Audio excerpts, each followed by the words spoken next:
하나님은 우리를 예수 그리스도를 통해서 하나님 안에 들어올 수 있게 하셨습니다. 그래서 우리는 성령님을 통해서 그리스도를 우리 마음에 모시고 하나님과 함께 사는 인생을 살게 되었습니다. 우리가 무엇을 하든지 우리가 어디에 있든지 우리는 하나님의 소유입니다. 그래서 하나님은 우리와 함께 하시고 우리를 떠나지 않으십니다. 하나님께서 우리에게 뭐라고 말씀하셨죠? 어제 말씀에 하나님은 너를 지키시는 분이다. 너를 지키신 하나님은 졸지도 주무시지도 않는다. 낮의 해와 밤의 달이 상치 못하게 하신다 라고 말씀해 주셨습니다. 그렇다면 여러분, 우리가 속해 있는 공동체, 조직, 그리고 국가는 어떻게 될까요? 하나님의 소유된 백성이 어디에 있든지 하나님께서 함께 하신다고 약속하셨는데, 특별히 우리가 속해 있는 이 대한민국은 어떻게 될까요?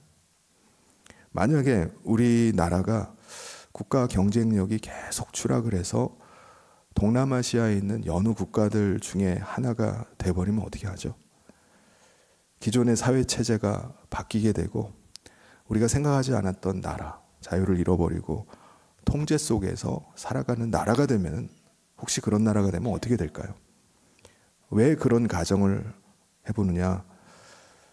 국가의 빚이 계속 천정부지로 늘어나서 다음 세대에게 넘어가게 되고, 기업을 제한하는 여러 가지 법들이 계속 생겨나서 해외 투자자들이 썰물처럼 빠져나가고, 이런 와중에 인구는 계속 급감을 하고 노동력 부족으로 성장 동력이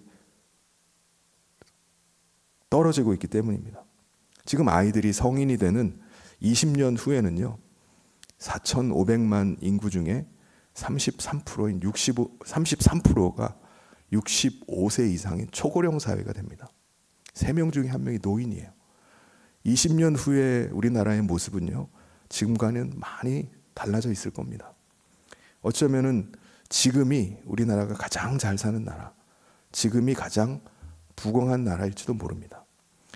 앞이 보이지 않는 시대를 살면서 직장을 구하려고 하고 결혼을 해야 하는 청년들이 많은 걸 포기하고 희망 없이 살아가는 것을 보면서 안타까운 마음이 들고 측은한 마음뿐만 아니라 두려운 마음까지 듭니다. 나라를 위해서, 다음 세대를 위해서 기도하면서 우리는 하나님은 우리를 지키시는 분이라고 고백할 수 있을까요? 하나님은 아무리 상황이 안 좋아도, 아무리 미래가 안 보여도 우리를 보호하시는 분이다 라고 고백할 수 있을까요? 이 질문 앞에 시편 46편의 시인인 고라 자손은요, 아무리 나라가 위태하고 아무리 두려운 일이 일어난다 할지라도 하나님은 우리의 피난처가 맞습니다 라고 고백을 합니다. 1절 말씀을 우리 같이 한번 읽어보도록 하겠습니다. 시작. 하나님은 우리의 피난처시오 힘이시니 환난 중에 만날 큰 도움이시라. 여기서 피난처라는 말은 단순히 은신처가 아닙니다. 그 안에 들어가면은 새 힘을 얻게 되는, 즉 힘이 되는 하나님이시라는 거예요. 환난 중에 만날 큰 도움이시라고 고백을 합니다. 여러분, 고라 자손이 이렇게 확신에 차서 고백을 할 수 있는 이유가 뭘까요? 실제로 환난 중에 큰 도움이신 하나님을 그들이 경험했기 때문입니다. 당시에 근동 세계의 최강국은 아시리아 제국이었습니다. 이스라엘은요, 당시에 북이스라엘과 남유다로 나뉘어져 있었어요. 그런데 북이스라엘은 20년 전인 BC 722년에 그 아수르 제국에 의해서 멸망을 당해버렸습니다. 그리고 지금 아수르 제국의 산헤드립 왕은요, 바벨론과 블레셋과 유다를 진압하기 위해서 계속 남하하고 있었어요. 당시 유다의 왕이었던 히스기야 왕은요, 애굽과 손을 잡고 이 아수르 제국을 막아보려고 했습니다. 그런데 BC 701년에 아수르 제국에 침략을 당합니다. 산헤립 왕은요, 유다의 46개 성읍을 하나하나씩 함락하면서 이제 마지막으로 유다의 수도 예루살렘을 포위했어요. 당시 아수르 제국의 사네립 왕은요, 대군을 이끌고 주변 나라들을 휩쓸어 갑니다. 아수르 제국의 막강한 군대 앞에 예루살렘 성읍은요, 아무것도 하지 못하는 거예요. 완전히 포위당해서 마지막을 기다리고 있는 겁니다. 그런데 큰 환난 날에 놀라우신 하나님의 능력을 경험하고 나니까 고라 자손 시인이 완전히 달라진 거예요. 이제는 어떤 시련이 와도, 어떤 환난이 와도 더 이상 우리는 두려워하지 않는다. 그 하나님을 경험하고 나니까 이제는 전혀 두렵지가 않다는 겁니다. 그래서 이렇게 고백을 해요. 2절 3절을 같이 한번 읽어보겠습니다. 시작. 그러므로 땅이 변하든지 산이 흔들려 바닷 가운데 빠지든지 바닷물이 솟아나고 뛰놀든지 그것이 넘침으로 산이 흔들릴지라도 우리는 두려워하지 아니하리로다. 고라 자손의 시인은 왜 두려워하지 않는 거죠? 예루살렘 성에는 하나님을 기쁘시게 하는 생명의 시내가 흐르고 있기 때문이라는 거예요. 4절에 한 시내가 있어 나뉘어 흘러 하나님의 성 곧 지존하신 이의 성소를 기쁘게 하도다. 그런데 사실은요, 예루살렘에는 흐르는 시내가 없어요. 근데 여기서 그럼 생수의 시내가 흐른다고 하는 건 뭐죠? 생수의 시내가 흐른다고 하는 것은요, 하나님과의 교통, 하나님과의 친밀한 관계가 지금 예루살렘 성 안에서 이루어지고 있다는 거예요. 예수님께서 이렇게 말씀하셨습니다. 요한복음 7장 38절에 나를 믿는 자는 그 배에서 생수의 강이 흐른다고 말씀하세요. 그러니까 시인이 말하고 있는 생명의 시내는요, 실제 하천을 말하는 게 아니라 하나님께서 자기 백성에 공급하신 생명의 샘, 평안과 은혜가 흐르고 있는 시내를 말하는 겁니다. 우리도 우리 마음 가운데 하나님께서 주시는 은혜로 충만하고 마음의 평안이 임하면은 우리 마음 가운데 생명의 시내가 흐르는 겁니다. 그래서 주변 사람들이 말하는 거예요. 집사님, 어떻게 이렇게 얼굴이 달라졌어요?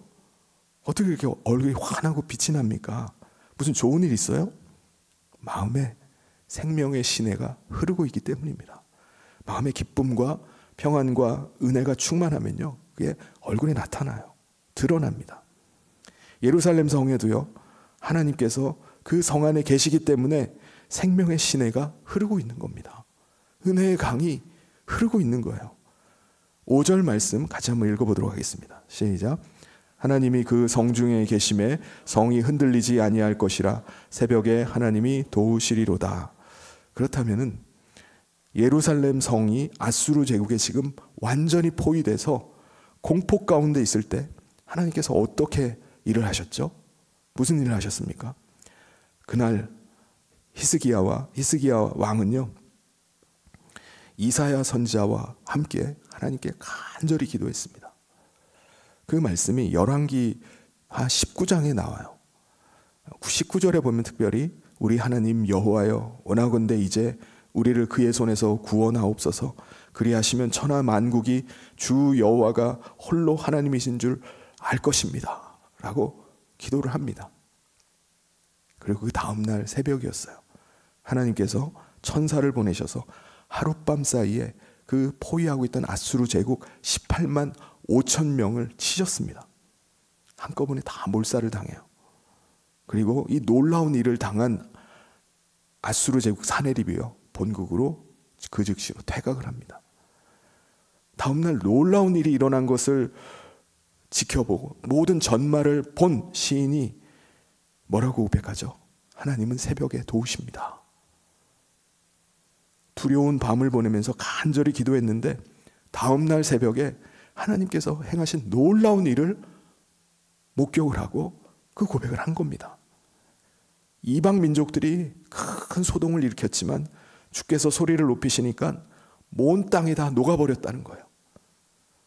6절에서 그가 이렇게 고백을 합니다. 문 나라가 떠들며 왕국이 흔들렸더니 그가 소리를 내심에 땅이 녹았도다.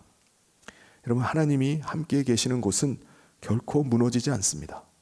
세상의 왕국은 흔들리지만 하나님이 다스리시는 그 나라는 영원히 흔들리지 않습니다. 그래서 고라 자손이 깨달은 거예요. 우리는 홀로 싸우지 않습니다. 만군의 여호와, 전쟁의 하나님이 우리와 함께하고 계십니다 라고 고백을 합니다. 우리 7절 말씀을 같이 한번 읽겠습니다. 시작. 만군의 여호와께서 우리와 함께 하시니 야곱의 하나님은 우리의 피난처시로다. 그래서 시인이 고백을 하는 거예요. 세상의 모든 전쟁과 혼란을 멈추게 하시는 하나님, 그 하나님을 보세요. 8절 9절에 와서 여호와의 행적을 볼지어다. 그가 땅을 황무지로 만드시고 그가 땅끝까지 전쟁을 쉬게 하시며 활을 꺾고 창을 끊으며 수레를 불사르신다고 고백을 합니다. 그날 일어났던 일을 그가 목격을 하고 이렇게 고백을 하는 겁니다.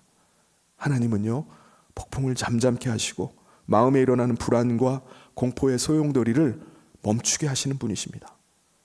그 하나님께서 오늘 우리에게 말씀해 주십니다. 10절 말씀을 같이 한번 읽겠습니다. 시작. 이르시기를 너희는 가만히 있어 내가 하나님됨을 알지어다. 내가 문 나라 중에서 높임을 받으리라. 내가 세계 중에서 높임을 받으리라 하시도다. 가만히 있어라. 가만히 있어라, 이 말은요, 포기하라는 말씀이 아닙니다. 신뢰하라는 말씀이에요. 신뢰하고 불안 속에 두려움 가운데 빠져 있다 할지라도 멈추어 서서 하나님을 보라는 거예요. 하나님은 분명히 높임을 받으시는 분이시다. 예루살렘 성뿐만 아니라 우리의 작은 인생 가운데도 영광을 드러내시는 분이 하나님이신 줄 믿습니다. 고라자손 신이 마지막으로 선포를 합니다. 11절을 같이 한번 읽겠습니다. 시작. 만군의 여호와께서 우리와 함께 하시니 야곱의 하나님은 우리의 피난처시로다. 과거에 조상 야곱이 경험했던 그 놀라운 하나님을 그들도 경험한 거예요. 피난처가 되시는 하나님을 그들이 경험을 했습니다. 그런데 그 하나님이 우리와 함께 하시면 야곱이 경험했던 그 놀라운 일을 우리도 경험하게 된다는 겁니다. 야곱의 하나님은 우리의 피난처가 되신다는 거예요. 사랑하는 성도 여러분, 하나님은 우리의 피난처가 되시는 줄 믿습니다. 환난 날에 큰 도움이 되시는 줄 믿습니다. 무엇보다 우리 마음 가운데 생명의 하나님의 생수의 시내가 흐르게 합시다. 환난 날에 두려움과 공포가 우리 가운데 밀어 닥칠 때 히스기야 왕이 이사야 선지자와 함께 기도로 밤을 지새운 것처럼 함께 간절히 기도할 수 있기를 바랍니다. 그래서 우리의 피난처가 되시는 하나님께 피합시다. 하나님이 함께 하시는 그곳이 바로 가장 안전한 곳임을 고라자손이 고백했던 것처럼 그것이 저와 우리 모든 성도님들의 고백되기를 주님의 이름으로 축원합니다. 오늘 말씀 기억하면서 세 가지를 우리 같이 기도했으면 좋겠습니다. 환난 중에도 흔들리지 않는 믿음을 주시옵소서. 하나님이 피난처이심을 믿고 두려움보다는 하나님을 신뢰함으로 반응하게 해주시옵소서. 두 번째는 우리 교회와 가정 가운데 하나님 생명의 시내가 흐르게 하여 주시옵소서. 생수의 강이 흐르게 하여 주시옵소서. 같이 기도했으면 좋겠습니다.